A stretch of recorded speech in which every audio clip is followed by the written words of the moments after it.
Hello, dear viewer. It's great to see you on my channel. If you're here, it means we're the creators of this video, and that's amazing. One click of subscribe and you're part of the team, part of the ship. Your support inspires me to create even more interesting content. Of course, please give the video a like. Your feedback helps me grow and share my creativity with even more people. I'd love to hear your comments. Share your impressions, leave emojis, or just say, "Bro, this is awesome. Thank you so much for your support." Be sure to watch this video to the end. It's truly worth your time.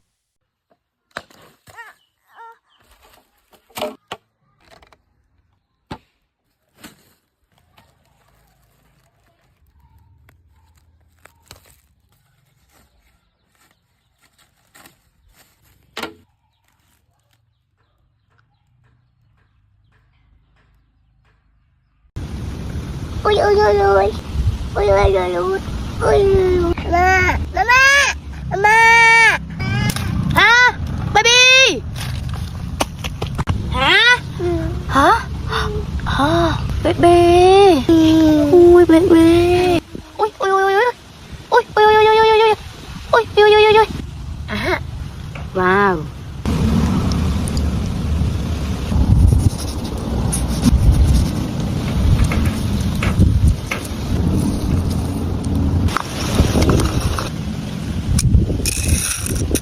baby baby baby wow baby wow baby baby baby baby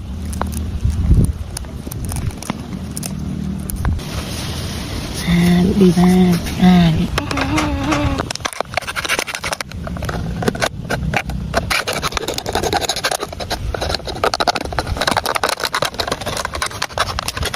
baby baby wow ha ha ha ha baby wow wow wow wow ha ha ha ồ wow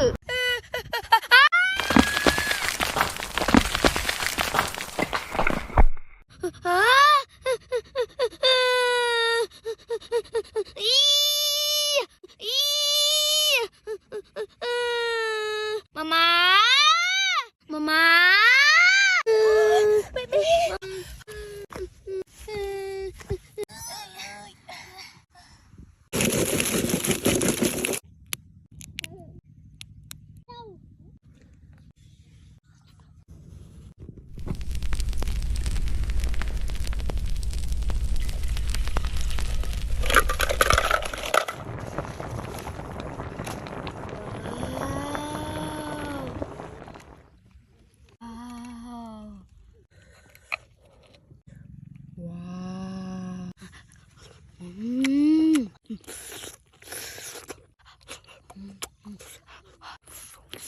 Mama.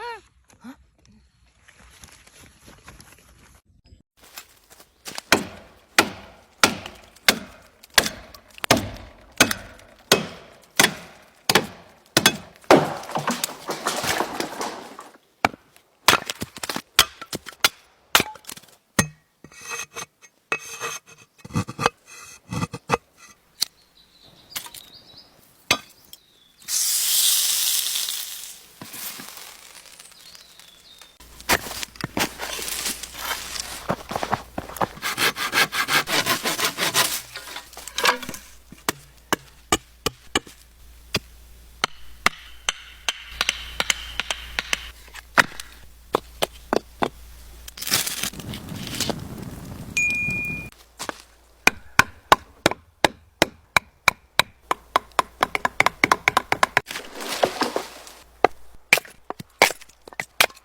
Aha!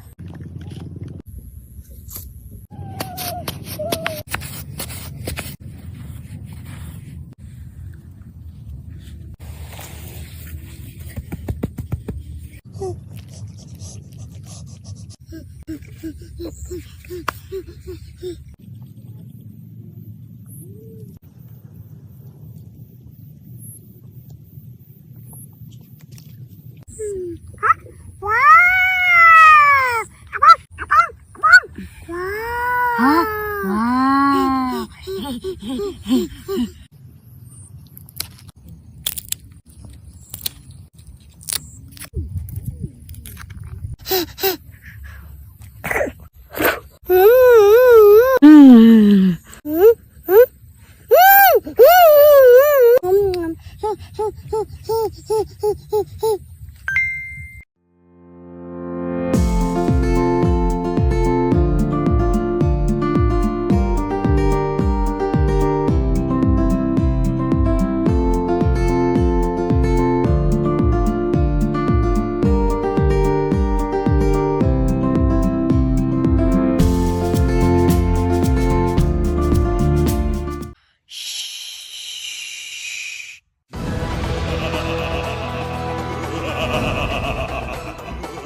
No, no.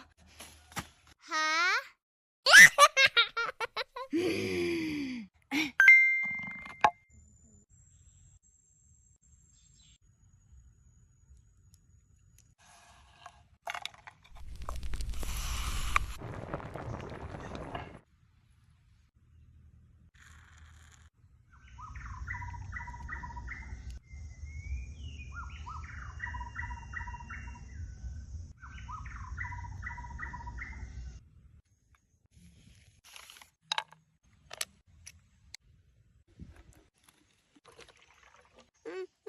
Mama.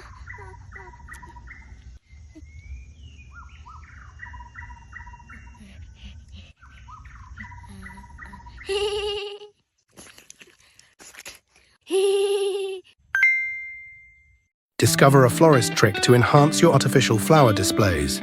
Avoid using scissors on the wire stems. Instead, use this smart method. Detach each flower and bend every wire stem upwards securely.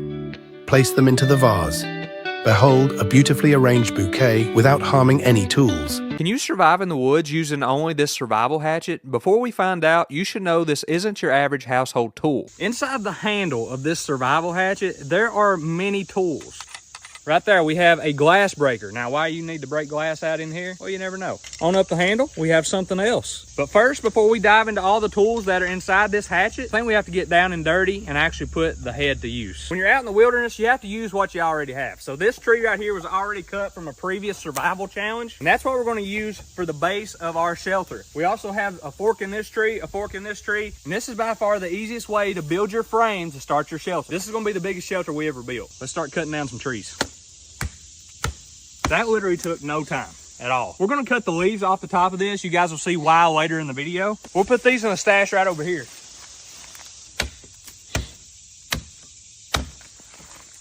Listen, survival ain't easy, okay? That's why it's good to have good tools when you got them. All right, well, we pretty much have the base structure of this shelter completely done. Now what we're gonna have to do is really pack in some leaves on top of this and try to make it as rainproof as possible. But I am gonna point out right off, the back of this is a hammer. This blade has started to dull a little bit. So once we get trees and branches down to a certain point, we've just been beating them off, basically. John knows all about that. So we've took off the head of this, and right there's the knife. And if you absolutely have to, you can dual wield.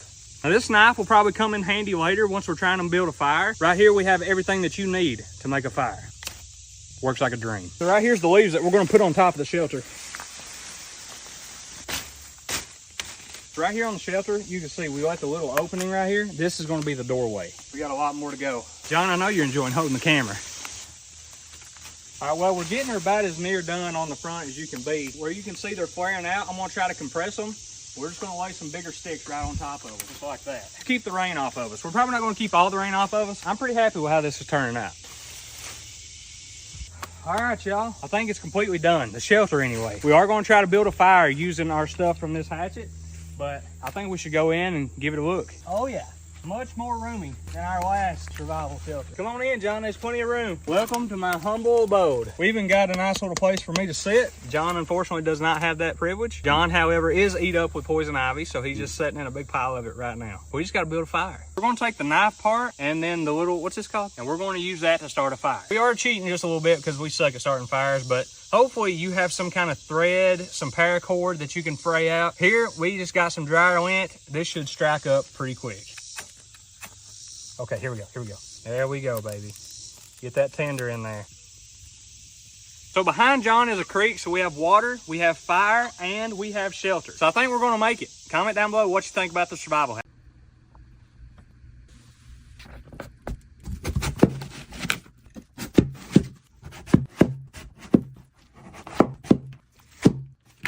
What an easy way to cut your watermelon for summer parties. I love it.